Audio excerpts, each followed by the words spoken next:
he's really good with words. And so like as the opener, he kept being on the mic and like speaking to the crowd to try to like get people up for the Jonas show. And at one point he was like giving a monologue and he just kept using all these fancy words where it was like I'm not gonna do it justice, but like our sole role tonight, Detroit, is to get you lubricated for the brothers Jonas. Oh And my like word. I was six vodka sprites deep at that point. Like I'm so lubricated right now. It's great.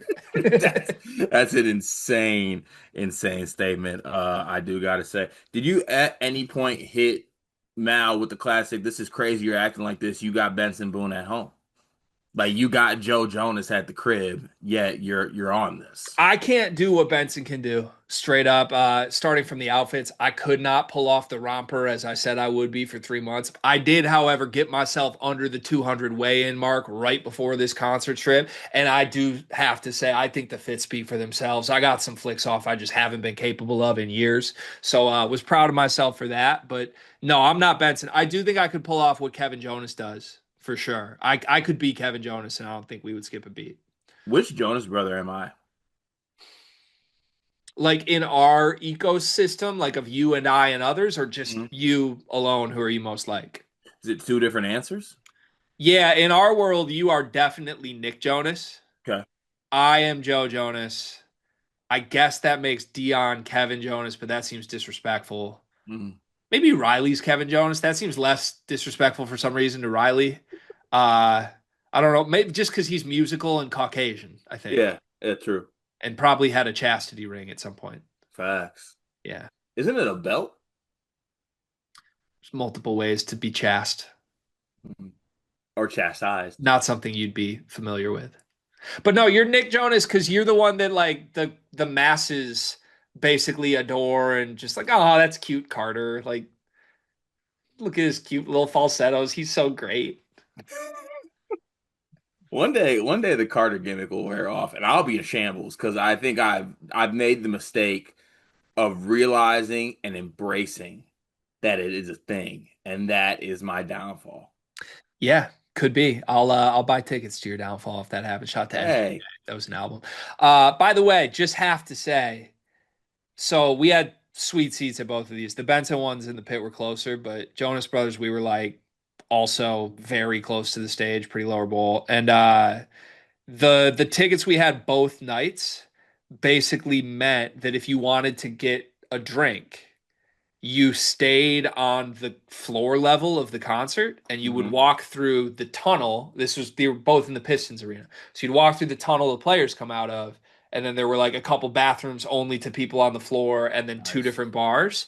But I gotta say, Cart, it felt like you and I at any credentialed media event we've ever been to, where I'm just like looking around and I'm like, I could walk down a hallway I'm not supposed to walk down right now. Mhm. Classic you and I move. And oh, by the way, I'm drunk right now and I'm not supposed to be. It was weird. It was very odd, like having that feeling with my wife in an arena that I felt with you like 30 times. So in that moment, you felt yourself missing me. Yeah, because I think in my head, what you and I share in those moments is special. And it's something that we've bonded as brothers over, that we're the only two people that will ever experience that together. And in reality, I just did it with my wife. And now I don't know how to feel. See, this is why you can never script this type of stuff and this type of banter. Because now I'm pissed. Now I'm pissed because I feel like, Mal and I had this very like unspoken understanding that like you guys got your things and we have our things. I feel like she's intruding upon my space now. I wouldn't go into your house on a Sunday, watch a movie, and rank buns and then rank a movie. Like, isn't that what y'all did? Didn't y'all rank sandwiches or something? Yeah, Bunday. Yeah, but okay, actually, I don't know if I want to participate in Bun Day with you, but like something of that Oh, fashion. you would like Bunday. There's a lot of buns, and you're a big bun guy. You are. Yeah, I Right? mean, if it makes you feel any better, I felt disrespected by something from you over the weekend that I haven't even publicly acknowledged.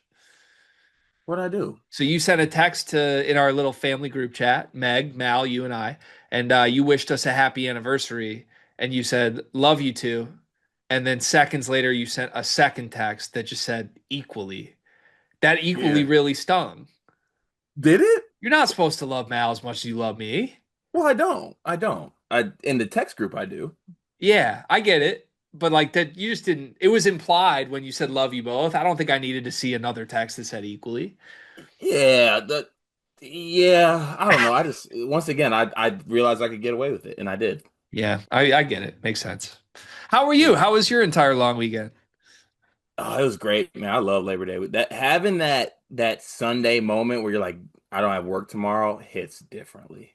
Yeah. It truly does. Leading into short week, which is nice too. Love a good short week on top of that. Yeah, makes sense. Would you like to explain losing Wi-Fi on Friday on a day where we did 14,000 views instead of our usual 30,000 views? And that was never even mentioned as something that happened to me, even though I knew it happened the whole time because Jacob told me as it happened. Jacob's such a goddamn snitch. I knew it. I knew it. I knew it. Yeah, there's nothing I could do. Absolutely nothing I could do. And Hotspot let me down like no other. Have you ever thought about like maybe if that happens, just go to like a coffee shop? You think I could do that in a coffee shop? I think Like so. talk like on a podcast? I guess that you are in like a more metro area than I am, so you might have louder coffee shops than me, but Yeah, no, I mean, I don't know if I feel comfortable going to a coffee shop and podcasting. Like, I feel like I would be loud or something. Like, are you you allowed would to be have to like censor loud? yourself a little bit. Yeah, you couldn't use Yeah. your typical vernacular in a coffee shop. Look, I'm just letting it fly. Like, why the F would I care about where Josiah Jervis go? Like, Yeah. Yeah. yeah, Yeah. Well, I'm sorry you went through adversity. That's tough, but it seems like you yeah. persevered pretty nicely. Good to know though. I see you, Jacob. I see we're doing true colors. Did you really you really thought I would just wasn't gonna notice? I Like, thought honestly, yes, I thought I could get away with it, I and I mean, would I have got away for it. If it wasn't for those damn kids. hey, it's not your fault. I'm not upset. Just yeah, I mean, just a tank day. We should have just taken the day off. That's what I would have told you. If there's any bright side of this, if you would have called him and like I have no Wi-Fi, I would have just been like, just take the whole day off. Save yourself the trouble. Yeah, honestly, given the topics that I was given, I probably could have took it off too. Was that a Jacob shot? Yeah, and he's built like Scrappy Doo, Why don't we get to the show? Gymshark merchant. All right, YouTube comment of the day. Let's go with.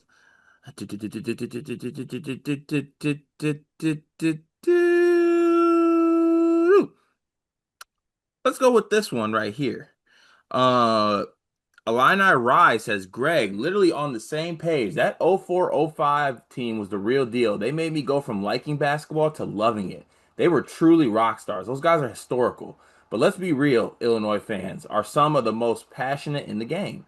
We are a little crazy. If Duke had a team that did the same thing, or UNC or Kentucky, they're going to be excited, but not have near or over the love and excitement that the Illini fandom gives. So I hear you, but I think that's just because all those programs win more consistently. I don't think Illinois fans are any crazier than Duke fans. I just think Duke fans have seen seven Final Fours since 2005. Right. Yeah, I think that's kind of what it is too. Yeah, and to be clear, I think if the Terrence Shannon team we were talking about in that video had made it to like a national championship game, then we probably remember them close to as special as we remember the D Brown team. But we don't because they got pieced up by Donovan Clingan. Tough, tough scene. I mean, ultimately, you are defined by your actions in life, right? Like, let's get That philosophical for a sucks. moment. That sucks. Does it? Can I try to get fake philosophical for a second? Please. What I'm trying to say here is that like Tom Izzo is over here trying to say that he wants to die trying. But inherently, if you die trying, why aren't you trying to die? Right. Like, realistically, Tom, I get it. You want to die trying. Why don't you try dying? That's like the Jesus. guy, Cart. That's like the guy on who's the guy who like rap battles inanimate objects. No, Like it's like they tell you don't judge a book by its cover, but no one ever thinks to themselves like, what is covering the book? his favorite coach is Tom Izzo. He want to try die. He want to die trying. Well, try dying. I'm Carter Elliott. I'm fine dying. Define lying. I'm fine lying, Mm. but I'm shining. I'm just ecstatic that didn't end with some type of version of like Carter loves Izzo, built like Lizzo. Oh, yeah. I've done that one too much. Thanks for that. I know banter's over, but you also have a hat on that states that Benson Boone makes you scream. No, that's not what this states. Oh, was it? I want to be the name you scream. I want to be the name you scream. It's a lyric. Oh, and is that a kid lyric? I mean, the full, I want to be the one you call when you need anything at all. I want to be the name you scream when you need anything. Oh, so it's not okay. See, like when I see that, like my mind goes to a place. You know what I'm Yeah, saying? it's a little innuendo based hat for sure. I bought this knowing that you would comment on it, to be real. Of course you did. Yeah. What name of yours gets screamed? What name of mine gets screamed? Yeah, What does that mean? What setting?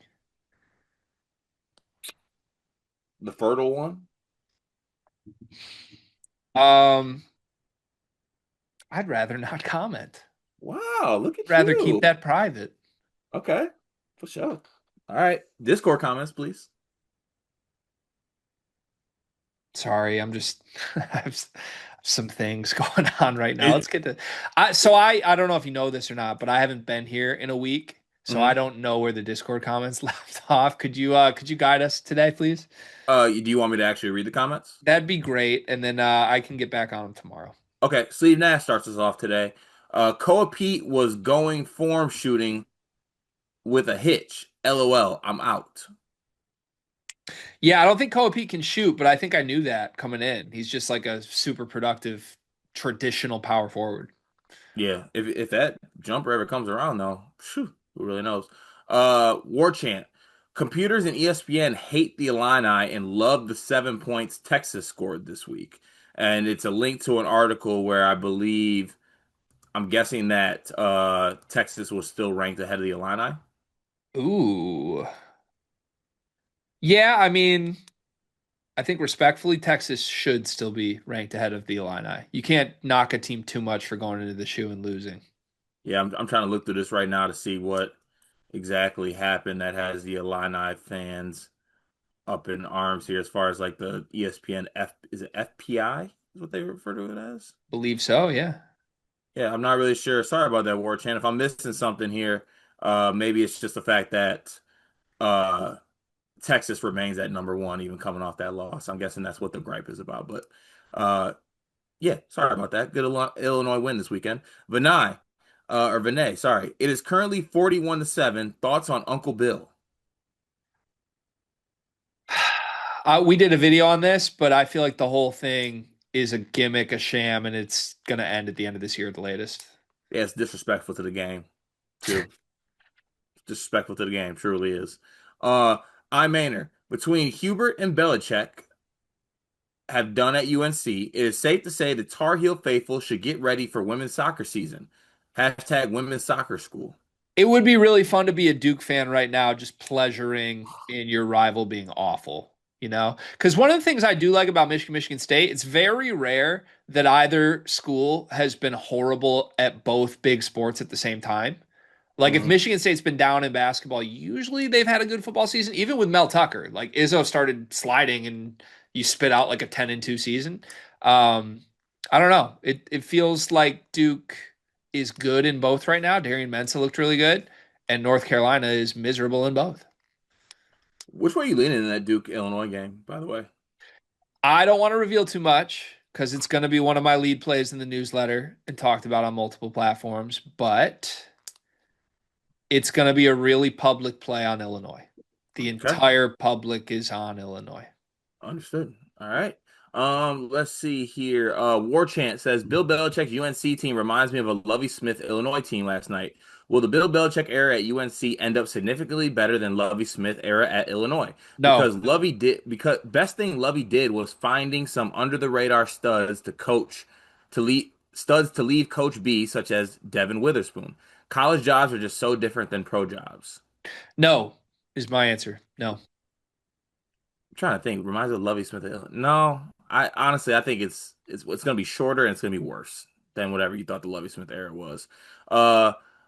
War Chant once again, starting to feel like Luke Altmaier might be good enough to play in the NFL for a period of time as a backup. He gives me poor man's Drew Brees vibes, especially if he learns to get rid of the ball quicker on a regular basis. I love that take. If we drop the Drew Brees thing, we just shouldn't compare him to Drew Brees at all, even if you attach a poor man's thing to it. But I do think Luke is basically the exact archetype type that NFL teams want as a backup quarterback. You want a dude that's smart, that works hard, that the locker room really likes, that has no serious expectation or ego of being a starting quarterback. That will be Luke Altmaier in the NFL. I think he'll totally embrace that and work hard waiting for his opportunity anyway. And his arm talent's good enough. So I would buy that. I would buy a long career in the NFL for Altmaier as a backup.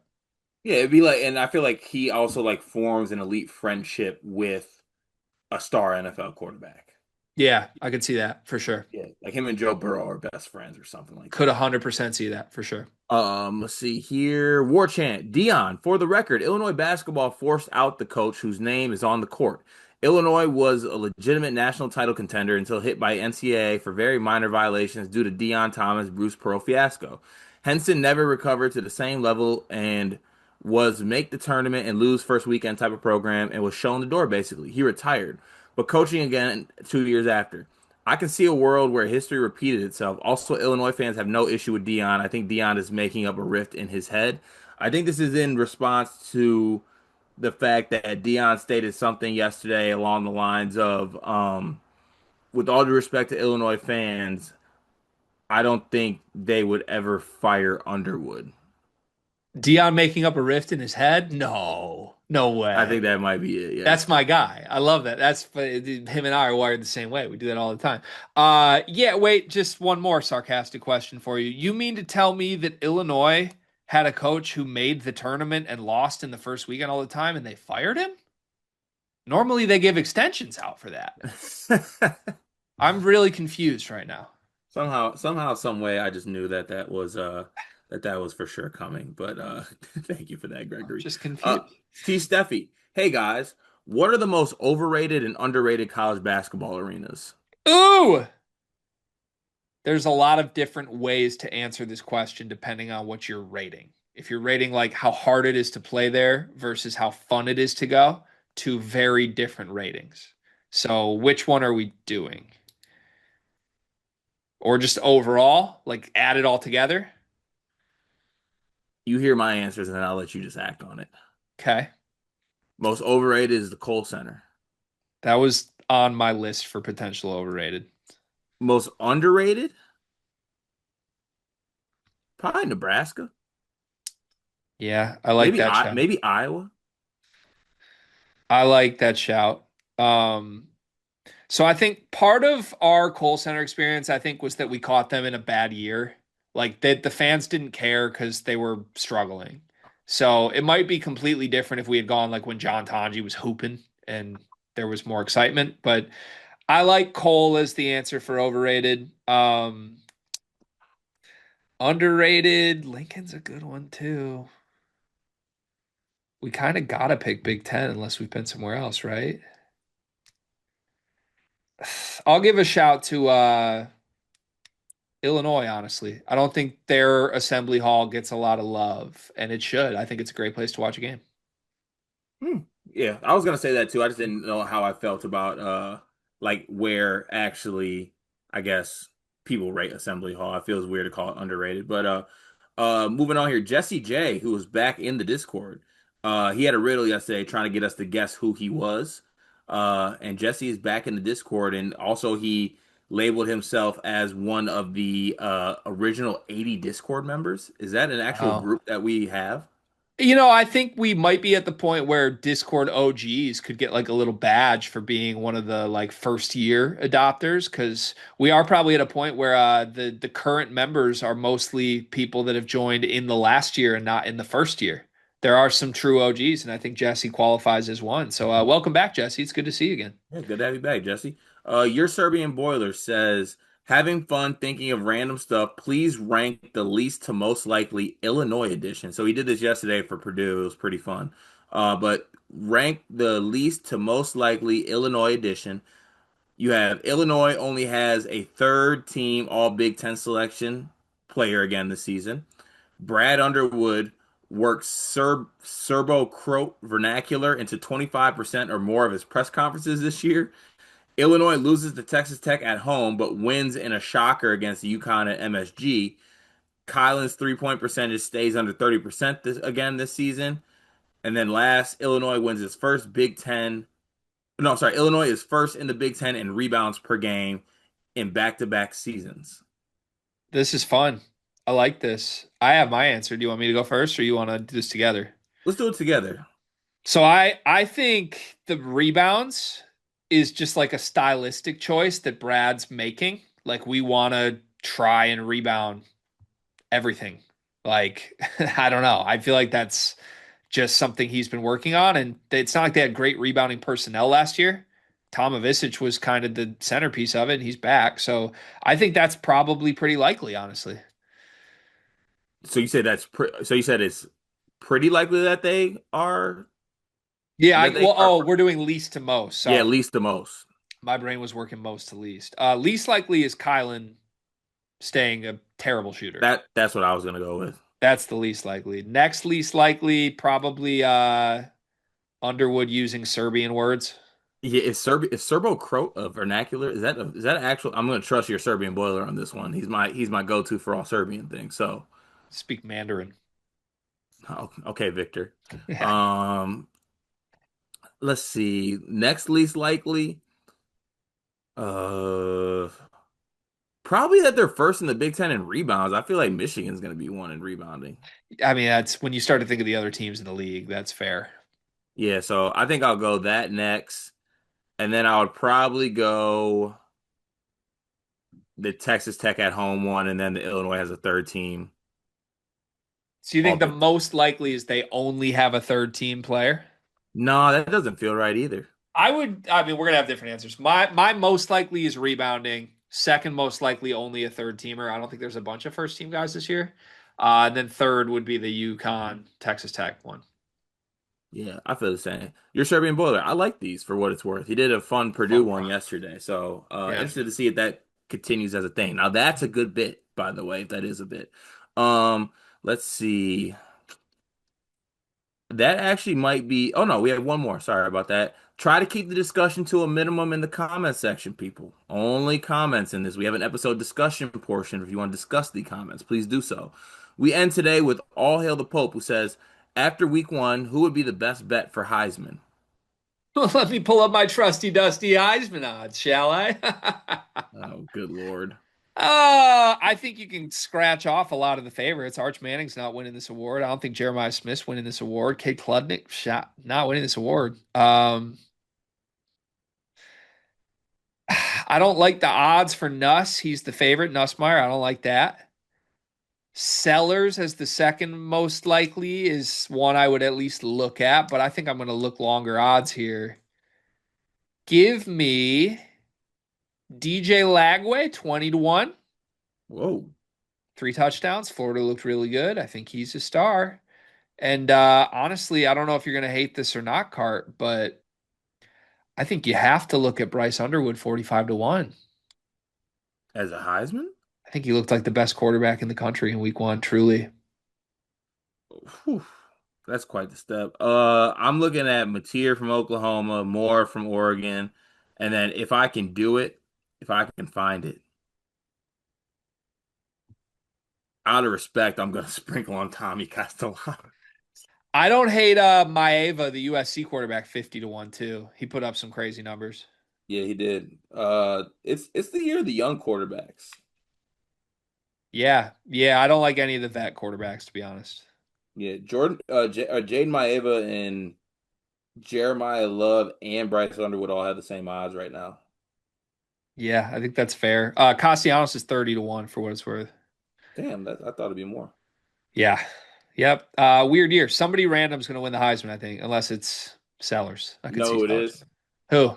This is the year it finally comes to fruition. They finally do everything. It's the year of Penn State. They just do it all. It started with Micah Parsons getting 47 million a year. Saquon is the number one player in the top 100 for the NFL. Drew Aller, Heisman, James Franklin wins big games. They win a national title. It's the year of Penn State. Yeah, I don't I think they run the ball too much for that. I don't think that's gonna happen, but That's true. They do run the ball a lot. I hear you. A little bit of ground and pound. That does it for the Discord comments today.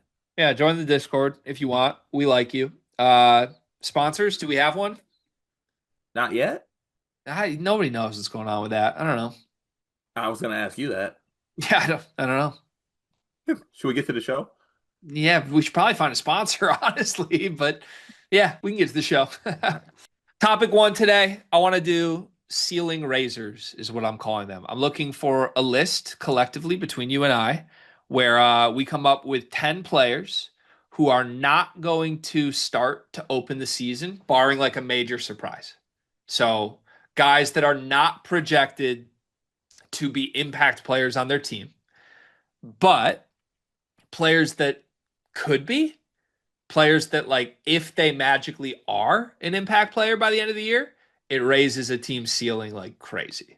So the best example of this, I think we've even done a segment on this in the past. The best example of this is Jace Richardson, a guy that just was not really even involved in the preseason conversation, and by year's end was the entire story of why Michigan State was so good last year. So looking for that type of guy, 10 of them, not in any order, but just 10 of them. Ceiling razors, who comes to mind for you? Keaton Wagler was the first name. Ah,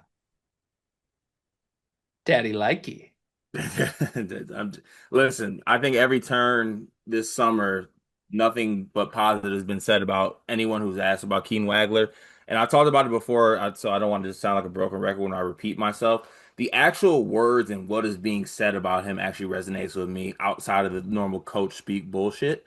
To where I think that what he can do is a ceiling raiser to this Illinois team because I do think too that like he is a different type of like kind of wing level prospect than they have on this team. Like he's a guy that can be a little bit. I think Brad even like called him a Will Riley type of player. Like he talked about his playmaking specifically. That's something that I don't think any other wing guards on this team necessarily have. Yep, I'm in. So I think that's a great first name on our list, and they're not in any order, but if they were in order, I'd be perfectly okay with that being number one. yeah, and now you threw me for a little bit of a loop because like I was gonna name some other guys, but these had to be guys that like actually truthfully like change a team by playing more. Yeah, I think so. Like not guys that are projected to be in the mix and maybe they'll be pretty good. Like just as an example, I would not accept CJ Cox for this because I think he's in the mix to start and is going to play a big role no matter what. Would you accept Staten? I'll accept Staten because I think people would be shocked if he starts over Kebakeda. I think he should be on this list. I like Xavier Staten on this list. Are there any names that you have that you want to fire out to get out there as a thought process? I have names. I have two names, but I think you're cooking so much right now that I don't even want to interrupt you. I kind of want to see where this goes. Put the ball in my star's hands and let him rock. This is exactly why you shouldn't do this because What, you you took have it too. nothing? You're leading us No, no, nowhere. you took it too far, and I'm gonna throw out someone you hate. It is actually no, I don't want to. Actually, yes, I do want to do that. I do want to do that. I feel good about it. I think it fits. I want to do Kingston Fleming. Give me the pitch. So I just think that obviously, like right now, I think it's a Harwell situation at the three and Sharp at the two. Tugler right now is supposed to be at the four. He's got like some, I think he had off-season surgery, something like that. I feel like there's a world where they go a little bit smaller, perhaps, with Sanak at center, Harwell at the four, possibly, and then you slide Fleming into there. And I think Fleming's been getting some pretty rave reviews from Sampson and crew, where I think he might be a little bit more impactful as like the first guard off the bench. Okay. I'm sold. I like Kingston Flemings on this list. So we have Wagler, Staten, and Kingston Flemings thus far. Hmm. Who else? Who else could make themselves? Were you gonna put a Trey McKinney out here for this? Of Trey McKenney was one of my names that I had. Correct. Do you mind if I give the pitch for Trey McKenney? course you can. So I haven't said this on the channel. It's a relatively new development in the last week. I haven't even talked to you offline about it because I don't want to overreact read offseason stuff. But this is confirmed by a couple sources that I do trust with Michigan from time to time. There is a metric that Michigan basketball keeps that is player specific that basically grades you overall on your offensive value. And it is a combination of made shots, missed shots, turnovers, other things that you have that they track in practice.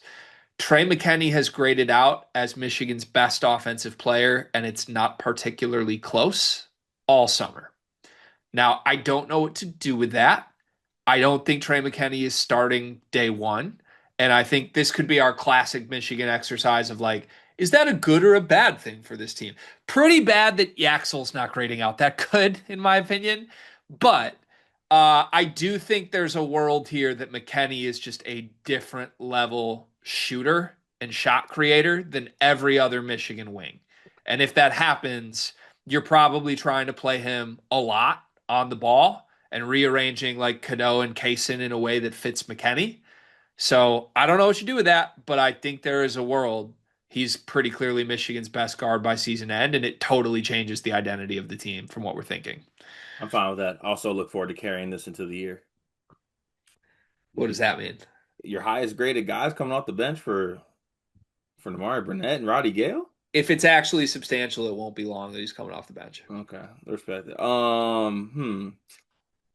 I don't want to do just freshmen, but like even like looking at Arizona, I just like I feel like you've been hearing a lot of positivity about Dwayne Aristode. Like if he starts at the three, they just go all young bulls kind of like all embrace the young bulls rock lineup. Jaden Bradley, Braden Burris, Dwayne Aristode, Koa Pete, and center like Krivas or Awaka. Do you not project him in the lineup? Because I think in my head, I kind of project him in the lineup. Like I Uh, wouldn't be that surprised if he's day one the guy there. Borzello has Del Orso as a starter. Yeah, I think there's too many moving parts with Zona to put him on the list. This is the first one I'm gonna red flag from you. Damn it, I was doing so well. You still are doing well, but yeah, I think they have too many question marks on like roles for that to be a ceiling raiser. Oh, Xavier Booker. He's not projected to Yeah, if he's start. not coming off the bench behind that San Diego transfer, Jamerson. I think I would argue there's no ceiling to be raised from Xavier Booker. It's just a floor that could drop. I'd argue too. I want to let it be known he fits in this exercise because he's coming off the bench. I got one for you. Can I start to spit some at you? Please. Who do you project as Arkansas's one, two, and three? Oh, Malik Thomas should be in this. Acuff, Wagner, and Knox. But what if Malik Thomas is just incredible? Yeah, yeah, that'd be my Razorbacks. Yep. All right. So we're gonna put Malik Thomas on the list. I like that. I have a couple more shouts if needed, but again, Mhm. I kind of like letting you rock. Can I trust my good friend CJ Moore? I'm listening. Because I think he put Cole Rosario on this list. I was wondering if you were going to give me a Cole Rosario. He was at the bottom of my list. I'd be okay with that. But I Yeah, also don't want this to feel like we're I just feel like aggregating CJ Moore. yeah. Um, Yeah. yeah. Do you buy the Cole Rosario stuff? Like what's the pitch for Cole Rosario? that he's just a knockdown shooter who's also an athlete that you just pair next to Peterson. Like he becomes Kansas's second best player? Is that the pitch? Because I need to hear that, I think, to have him on this list. Yeah, like he becomes like your. I just don't know if he has like the on the ball type stuff right now, but like he becomes your what's that dude's name? Your Svi Mikhailuk. Okay. Okay. And I love Svi. We can put him on the list. What? I'm bought in Uh, officially to that on the list. all right. Hey, if I can get you bought in, then that means the absolute world to We me. got six guys right now: Wagler, State, Flemings, McKenney, Thomas, Rosario. Oh no. Don't tell me you're running out, card. Don't you freeze on me, Gregory. Oh, is my internet's bad again? Just keep talking. If my internet's bad, just keep talking. Help, go. I feel like we need a Duke guy here. Can you hear me? But also, the minute I want to bring up a Duke guy, I think I might have lost you. Am I totally gone? Yep. Oh, okay. Here, I'll go. I'll go with this. I'll go with this. Now you need to tell me it is a Duke guy, but we just need to decide which Duke guy it is. I got you back now. Can I'm you hear me? back. You're Okay. back. Cool. Love it. You're back. You're so back. Okay, talk to me on Um, Duke. it's also fitting that you're back because I actually no, I'm not gonna do that to you. Um, who's your Duke starting lineup right now? I've always had Sebastian Wilkins in it.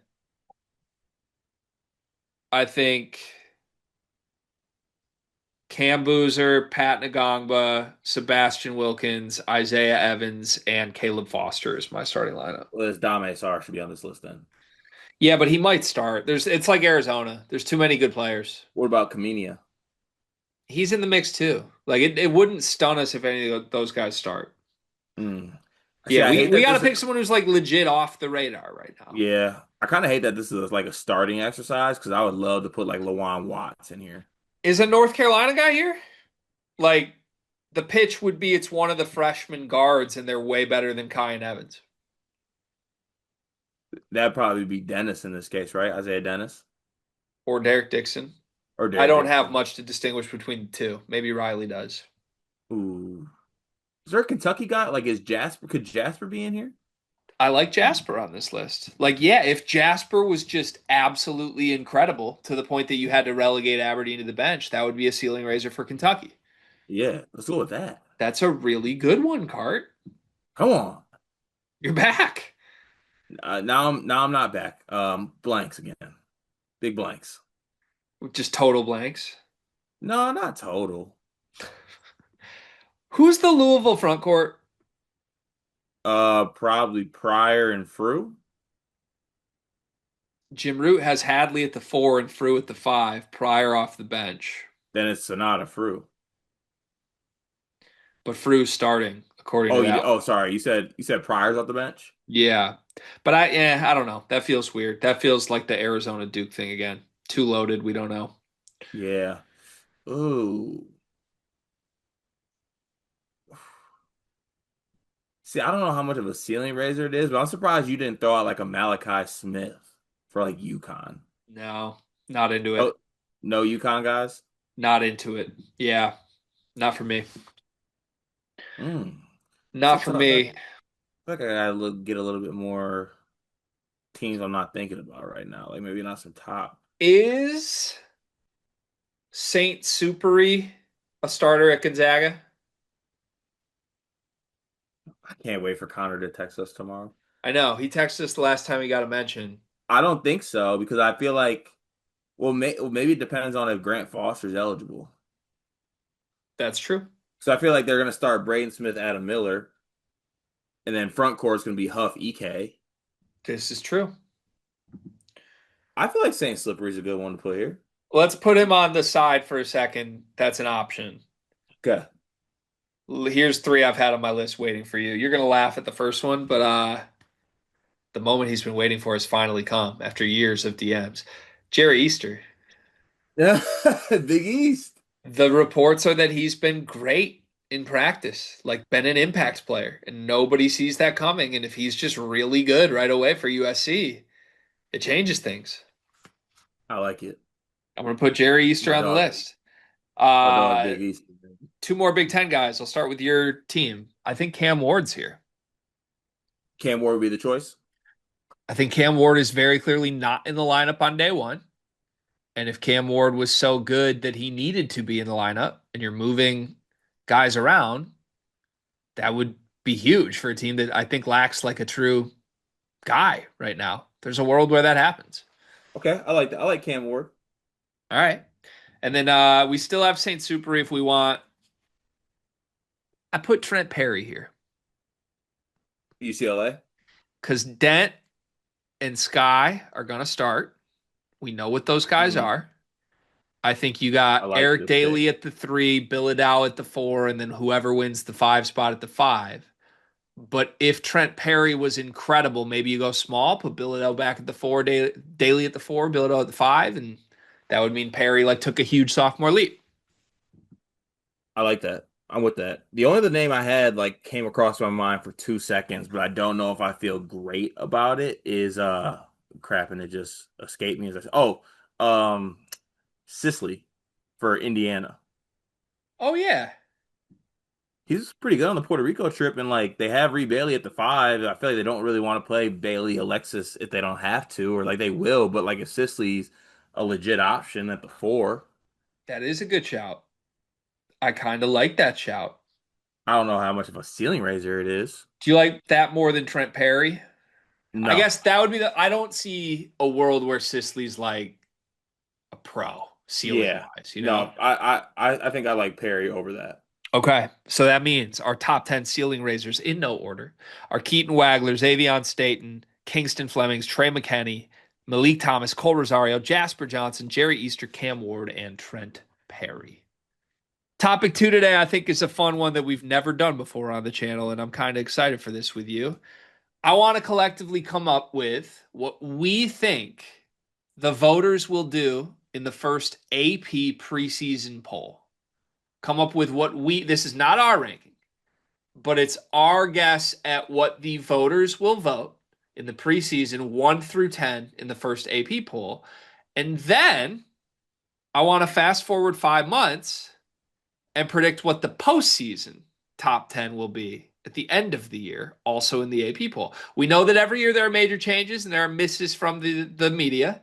So, right now, coming into the year, we know what we think the top 10 will be, but we also can flip our minds and think, what do we think the media is going to get wrong? So, there we have it. Preseason top 10 projection, postseason top 10 projection. Let's start with preseason. Take me through it. Don't the Duke Blue Devils still have Cooper Flag? Sorry, I'm trying to do like an AP voters don't watch basketball bit, but I really don't feel like doing it anymore. I think that they have Purdue one. Okay. The Purdue Boilermakers are number one. I agree. Number two should be unanimous too. It should be Houston. Houston, Three, it opens up a little bit. Who do you think the AP poll puts third? Florida.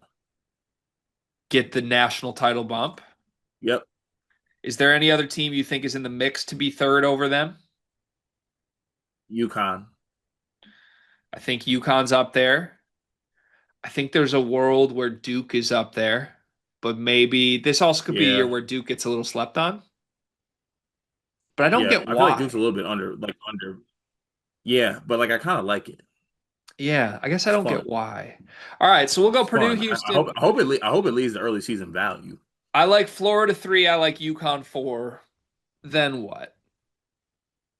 Did we get into like the AP poll puts Kentucky here range once you get to five, I think. I think I would go Louisville here. You think the AP poll puts Louisville ahead of Kentucky?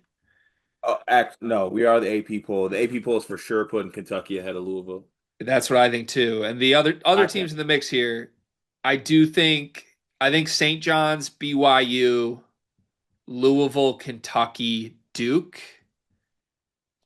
and Michigan are probably the next six teams on the list. Yeah, I think so. Just In some order. in what order? So who do we put fifth out of that group? Do you think the media is going to buy the BYU hype? Not up to fifth. I was gonna put them maybe sixth or seventh. Okay. St. John's at five then? Or where does the media put them? Is Kentucky in five yet? There's Kentucky and Duke here if we think the media is going to go that route.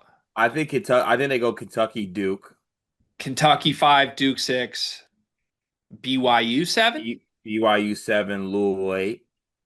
Louisville over Actually, St. no. Did we say St. John's already? Haven't said St. John's. I think St. John's would be after Duke then. So After St. Duke, John's before. seven, Yeah. BYU eight, Louisville nine, Michigan 10. Yeah. I like that. That feels very AP. All right. Projected AP poll preseason top 10, courtesy of us.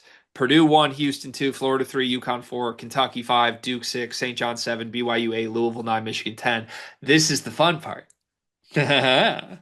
Now we move them around and predict what the AP poll is going to get wrong. Yeah.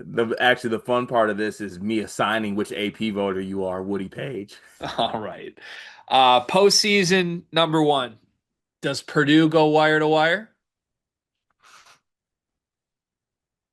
The Big 12 is going to be harder to create separation in.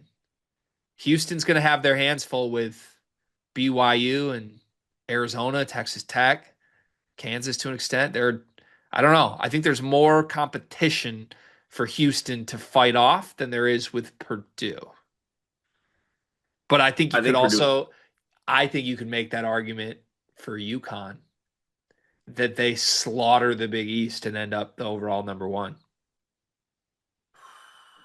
Ooh, I like that take. Because Like it's they take really advantage it's of really just St. John's in the Big East and maybe Creighton. really good. Please respect my Blue Jays. But I Purdue's actually do. also Purdue. I actually do think it's UConn. You think UConn unseats Purdue for the number one overall seed by the end of the year? Yeah. I don't think Purdue fans are going to like that. Are we sure? I don't care about what Yeah. the fans think, but we're positive we don't think Purdue's just going to go wire to wire here. It's not us, it's AP voters. Well, by the end of the year, it's not really votes. It's like who deserves it. Like Yeah, if but it's AP. UConn's going to unseat Purdue, that would mean they have like an awesome year with like three losses.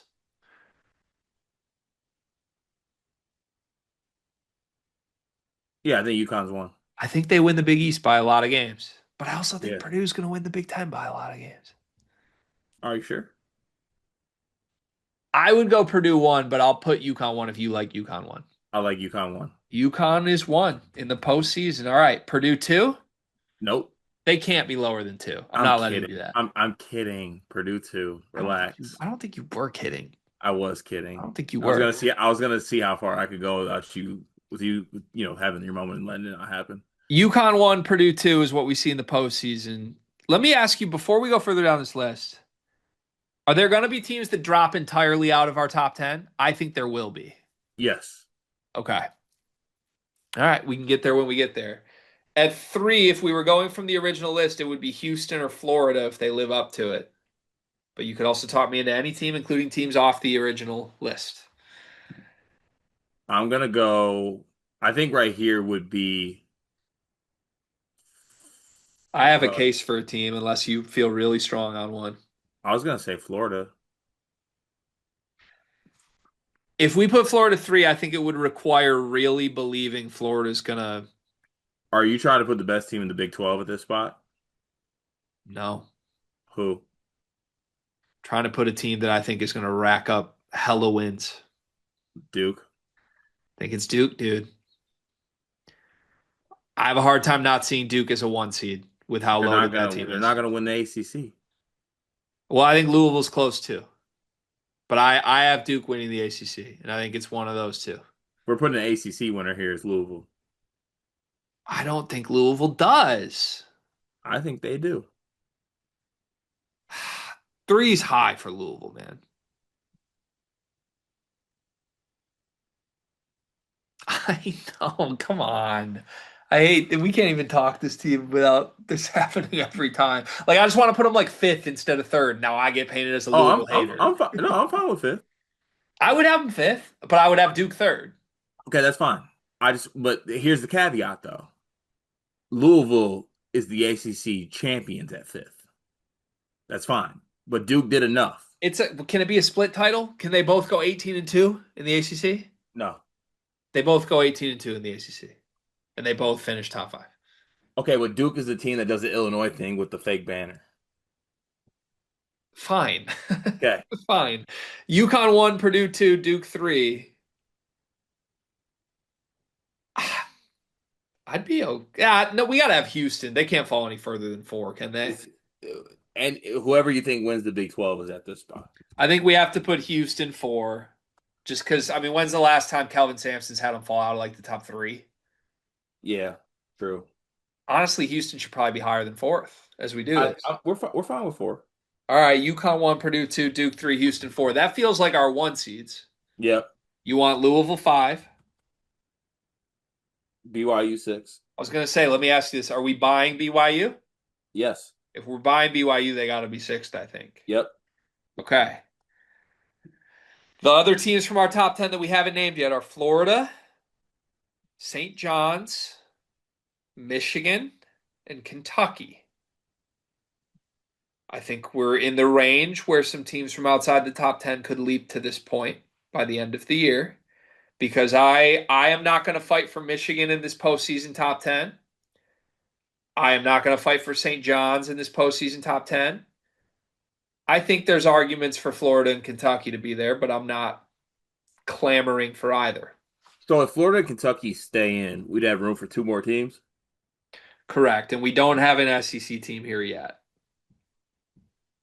So we got to go Florida and or Kentucky. Which one? There's Florida, also like you could talk me into Arkansas. You could talk me into Bama. You could talk me into Gonzaga. Florida here. Florida 7. The order I'm pushing for is Florida seventh,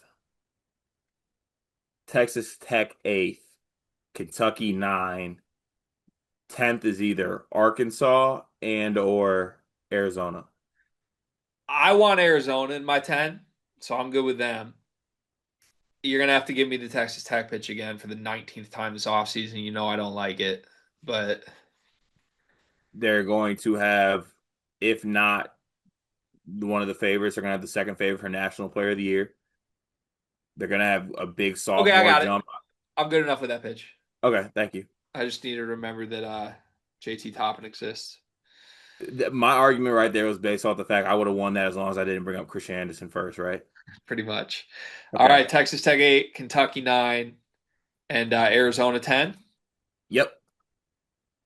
You sure by the end of the season, Kentucky's better than Arizona? I think that the Big 12 is going to be a gauntlet and it's going to affect some of those.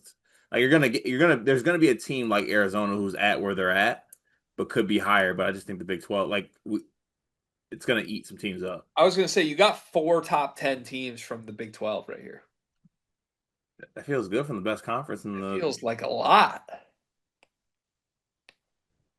I think I would cut one of the Big 12s and put one more SEC team in or Big I 10. would I would cut Arizona for Arkansas. Yeah, but I'm not cutting Arizona. You want to cut my team. The only team I would cut from this list is Texas Tech. And I'm fine if you don't want to. But four Big 12s feels like a lot. I don't want to. Okay. All right. So there you have it. Our postseason AP projected poll is UConn 1 all the way up from 4. Purdue 2 dropped the spot. Duke 3 up from 6. Houston 4 down from 2. Louisville 5 up from 9. BYU 6 up from 8. Florida 7 down from 3. Texas Tech into the top 10 at 8. Kentucky down from 5 to 9. And Arizona into the top 10 at 10. I think we did a great job. That was fun. Third and final topic today. Let's do our points per game exercise again, but with my team, the Michigan Wolverines. I thought this was a difficult exercise with your team last week when we did it, and I think it's going to be equally difficult for different reasons with my Michigan Wolverines card. I have no idea how to project like 7 of the players on this team. So, can we start with what I feel like we do know how to project, and that's Yaxel Lendeboer being Michigan's leading scorer? Yeah. What do you think he's going to average?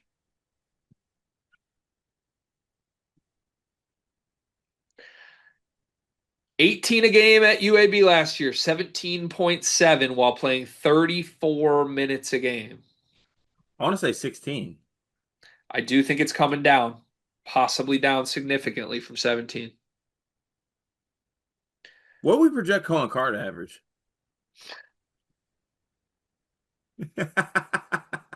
You disgust me. 16.4. Danny Wolf went from 14 a game at Yale to playing less minutes at Michigan and scoring less a game at Michigan, 13 points a game. So I think a drop is reasonable for Yaxel, and I think this Michigan team is a lot better than last year's was, meaning you could see a bigger drop than what Danny did. But don't you think there was like more of an athleticism type situation adjustment with I Danny than also there think is with Yaxel's Jackson? wired more to score than Danny is, but I don't know, dude. I feel like last year's Michigan team leaned on Danny more than this year's Michigan team will lean on Yaxel. So you think it goes down to like what? I'd say 15 a game is the highest I would go for Yaxel. 15 what? I don't know. I could even be talked into less for Yaxel, to be honest. I'm really slow playing Yaxel right now. Really? The most expensive guy on the port? Good player. Deserves every penny. Deserves more, honestly. We should get him for more. Yeah, I think so. Let's go with 15.2. Yaxel Lendeborg is Michigan's leading scorer at 15.2 points per game. We didn't do the thing, you can tell I'm rusty. We didn't do the thing where we try and figure out how many points they score. So let me check what Michigan Well, scored last well, year. you missed it. We changed the format. What's the format now? We guess the points, and then we get to the end. We're like, whoa, we got UConn averaging 90. Oh, so we do things that are intentionally stupid in graphic form to get more people mad at us on Twitter. Not intentionally stupid. Beyond the 170 spelling errors that our two-man social team makes every day. Yeah, I need another vacation. you're more than welcome. You got unlimited PTO. I would rather be here and not watch our YouTube numbers get cut in half. Okay, so who's second? I don't know. Uh, you're the Michigan guy. Lead me. I'm I leaning don't on you. know who's second on this team. That's why it's difficult. I'm open. I don't know. Last year's team, outside of the big two being Vlad and Danny, like Gale and Burnett were fourth and fifth on the team at 9 a game. And I don't expect those to go up at all, but I also don't expect them to go too much down. It would reason to believe at least one to two more guys are in double figures for Michigan. And I think it's going to be guys that are not Gale and Burnett. My nominations would be Merez. I think Merez is the only guarantee at 10 a game or more. I think we start there and then we figure out which there's got to be a guard that's around 10 a game at Michigan, but I don't know who. All right, well, let's go. Well, I guess how many guys did you, or actually, let's start with this. Do you actually know what Michigan team averaged last season? I can look it up for you, Okay. but I thought we changed the format. Yeah, well, I didn't like the response to the changing of the format, so now we're going back. 78 points a game last year. 78. And I think there's a reasonable bet that this year's team plays faster and scores more. So I'd put the benchmark around 80. You tell me if you think that's too high, but I don't think this year's team is going to score less than last year's. That feels fine. They're going to play faster with Cadeau instead of playing through Danny. Okay, that feels fast. That feels fine. Let's go with Merez at 12.7. Feels kind of high though, doesn't it? Or no? Maybe not if he's second option. Merez scored 7 a game last year, barely playing. If he plays, he's not going to play double the minutes. He played 17 minutes a game. But if he plays 28 minutes a game, I think he's at like 12. And that's without any like points per minute improvement at all. So 12.7? 12.8. Fine. Merez Johnson, 12.8, the second leading scorer on Michigan. We are at the point if 12.8 is the second leading scorer. If any of the guards like breakout hit like their ceiling, I would think they're at 12 a game just because one of them would be good. The nominations for that would be Cadeau, Kaysen, McKenney. I don't think it's going to be Gale or Burnett. You could make the argument that if Gale's confidence didn't shatter, he was scoring like 11 a game last year. So if he just the kind of the Kylan Boswell argument, right? If he just doesn't regress like crazy, Gale's probably at 11 a game. But does any other guard beat that? I guess would be the question. Cadeau was at 9 a game last year, 9.4 at North Carolina. Gale and Burnett were both at 9 a game at Michigan. McKenney's a freshman, and Kaysen scored 4 a game in 11 minutes a game. I want to say that Gale's next. So you don't think any of the guards hit? If that's what you're saying, I think if you think Gale's next. Because I think, because in my head, Gale's going to be like around the 11 mark. Burnett, I think, is gonna be like a like a hit some threes a game guy, like get up to like 8 or 9. Here's the big question for And me. then if that happens, then where's that breakout come from? Here's the big question for me. What does Elliot Cadeau do as a scorer this year? We know they want him to play. He played 27 minutes a game at UNC. I think he's going to play more at Michigan. They have no backup point guard. I think the goal is for Cadeau to play 32 minutes a game. But does Dusty want him to average like 8 assists and score 6 points? Or just by default from being on the floor, is he going to be like an 11 a game scorer? Because Cadeau's going to play more than Gale, Burnett, McKenney. Those guys are all competing for minutes in between that. Hmm. Cadeau's going to play the most. So, like, if he just plays 32 minutes and is the same guy he was at Carolina, he's at like 10 and a half. But that assumes his role doesn't change. And I don't know. He could score more or less. I don't know what Dusty wants from him. Yeah. What does Dustin want from this team? I don't know. For it in my head, you don't think that like I guess you can provide me some information on it. Gale coming back, did that come with like anything attached to it? Otherwise, like why did he come back? I don't have a great reason for you to. I'm surprised he's back, but I think he just enjoyed his year at Michigan and Right. I mean, I feel wasn't like moving him forward over being here. back, he's gonna get a lot of minutes. Okay. So you want Roddy at like 11? Yeah, 11 what? 11-2. All right, so we'll go 11-3.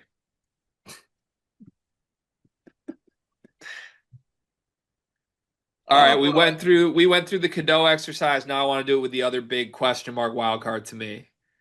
If Kaysen were to hit, I would think he's around 11 a game too. Now it might have impacted Gale and brought him back, but Kaysen barely played, scored 4 a game in 11 minutes. But I think Rothstein had a tweet or something like when he played 20 minutes, he averaged 8 a game. So if he got better, he was at a bunch of those like breakout camps with all the best guards in the country this summer. I don't know. I don't know what that looks like 25 minutes a game and 10 a game, but that could be low if Kaysen actually hit. It's kind of like Michigan has so many different options at the 1, 2, 3. We have to like pick and choose who hits and who doesn't. And to me, right. picking Gale third means we don't think any of them are going to hit, but I think by default, one of Kaysen, Cadeau, McKenney has to hit. Well, I was gonna put in my head, I was putting the three starting guards as the productive ones. Yeah, I think one of the upside guys is going to hit more than you're implying. I think either McKenney or Kaysen is going to be a Well, it's factor here. probably more so if Cadeau's gonna be at the one, then wouldn't it be like a McKennie then, who's getting like wing minutes to hit? McKenney has the most buzz right now for sure. I'm fine with putting McKennie there. It also could just be a case where like all these guys average like 7 or 8 a game and play 20 minutes instead of 30 and they're all deep scoring set. I think Dusty's FAU teams kind of looked like that. Let me look back for a second. Yeah, like in my head, I was like gonna do Gale like 11-3 as you want it. Uh, Elliot Cadeau at like 10-4, maybe even averaging the same as Roddy Gale, and then the conglomerate of other guards in between like 6 to 9 points. So Dusty's Final Four FAU team had Davis, Martin, Golden, big three. Nick Boyd, Michael Forrest, and Brian Greenlee all averaged between 7 and 9 points a game, all at the guard spot. Super interchangeable, all playing like 20 minutes a game. So I think that's probably the vision is you have Yaxel, Merez, and then somebody is like the third scorer. I would not have picked Gale, but I'm fine picking Gale. But then I think everybody else is in the mix around the same. I would also advocate this. I think there's a world Cadeau's scoring takes a step backward because he's surrounded by a bunch of play finishers and Dusty gets him to buy into being like a huge passer, 8 assists a game guy. Hmm. So yeah, you want to go McKenney next? That's the one I would pick out of the guard wing group. Like Are 9 a game? is he gonna play? Somebody has to. Namari scored 9 a game last year. Namari, I think, will play a little bit less this year, though. So he's taking a step back. Then I'm guessing scoring wise, Namari. So Yeah, I mean, Namari, we have to pick, right? yeah, But Namari, McKenny, Kaysen. it I'm going McKenny. I'm putting my foot. We can't say that all of Michigan's upside guys are not going to hit simultaneously. Somebody's going to be good in the backcourt that is an upside raiser. I right don't. at It's nine, not going to be both of them, but at nine, right yeah. or higher. Yeah, that's why I Well, I said it's said a. 9, and you like made a face with McKenny. Like I don't know. Like Well, no, it's a group of guys there, like like in any order. I think it's a conglomerate of guys there that are scoring somewhere between 6 and 9 points. yeah, but Yeah, so McKenny like would be my first name off the list at 9, I'm fine with that. and I think he eats into Namari's minutes and Kaysen's minutes, and What's Cadeau at again? Cadeau was at 9.4 last year. We haven't put Cadeau on Oh, we this haven't list. put Cadeau in. Oh, okay, all right, Would you yeah. put Cadeau ahead of McKenny? I thought like, well, at first I thought Cadeau playing like this 30 minutes a game was going to manage to score 10 points. I mean, it could, but I don't think they're going to have 4 guys in double figures. Then in that case, then I would go McKinney next at 9, and then I mean, Cadeau next. if we were going to say Cadeau's going to score more, I would have put him in the Gale spot and had Gale way lower. I don't think you can have Gale at 11 points a game and then put Cadeau. This Michigan's hard, man, because there's so many different ways they could distribute the minutes. I have no idea what they're going to do at the guard spots. So we just have to go with like what our gut says they're going to do. Well, I believe in McKinney the most out of all those players. So And you're sticking with Gale. I'm fine buying into the idea that Gale's going to like have a resurgent year. yeah, but then can I go? Can we go McKinney next? Gale, then McKenny. McKenny at what? 7. 9.8. Perfect. Damn it. Then I think it's Cadeau. Cadeau averaging the same? I'd be fine dropping him too. But if McKenny's at 9 and Gale's at 11, to me that immediately means Namari and Kaysen take a little bit step backwards from what we would think. Because minutes got to go to 2 guys at the 2 and the 3, and we've prioritized Gale and McKenny. Right. Right. Let Okay. me add one guy we haven't even mentioned. What the hell do we do with Mara? Mara scored 6.5 a game last year in 13 minutes, playing in a horrible system with no good guards. Like if Mara plays 20 minutes and scores what he did last year, he's at 9. How many points are y'all scoring? I don't know. We got to pick guys. Let me add up what we got right now. Because it's a whole bunch of guys that are taking steps and scoring 9 Well, now. that's also why I think Yaxel's taking a step back. 15.2 plus 12.8. I mean, the first couple guys we got aren't crazy.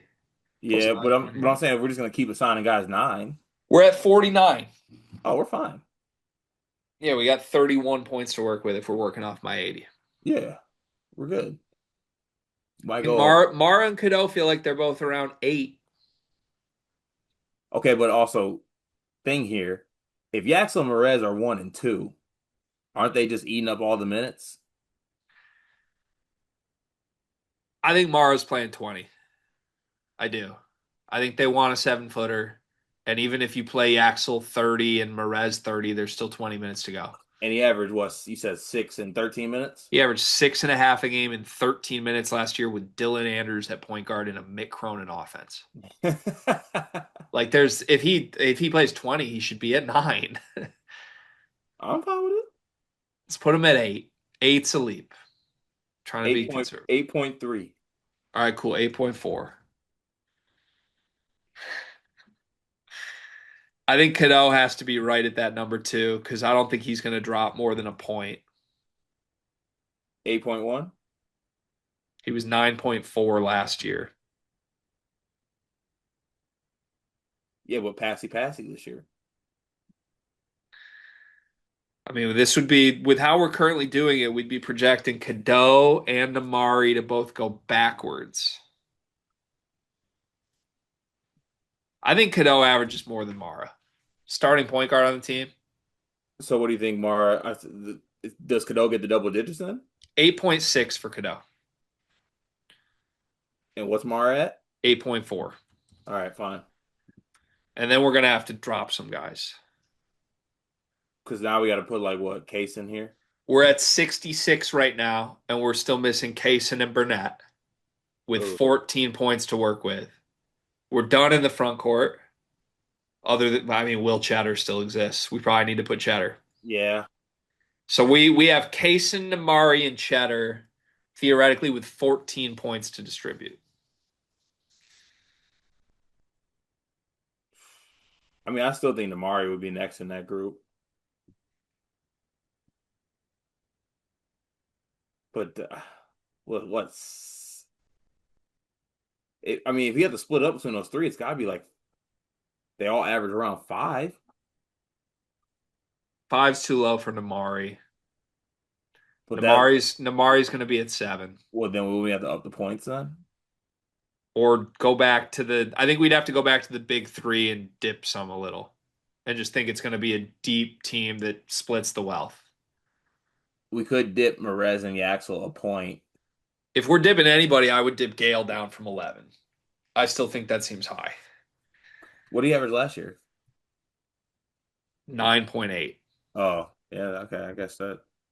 Yeah, him taking a 2 point jump, I guess, isn't Not on this team with more wings. facts. That's. Honestly, do we drop Gale 2 points? No, I don't know. Put I Gale hate. at 10, I think. I 10.3, drop him a point. think I hate this team. Let's drop Gale a point. Let's drop Yaxel a point. So we have Okay. 2 extra points to work with. All right. Yaxel's now at 14 a game and Roddy's at 10 a game. Okay. So we're at 64.1, and we want Namari, Kaysen, and Cheddar. Cheddar scored 6 a game last year. Cheddar's not going to play this year. You sure? Not a lot. All right. We have 16 points to work with. I think we go Namari at 7. Okay. I think So we go Amari takes Kaysen at 6. And that then hurts Cheddar. me to only put him at 6. And I Then think we Cheddar put gets 7. Cheddar at 3. All right. And do I get decimals on any of these or no? We can go Namari 7.5. Cool, we'll go 7.6. We can go Kaysen 6 even. All right, 6.1. And then we'll go Cheddar 3.1. All right, 3.2.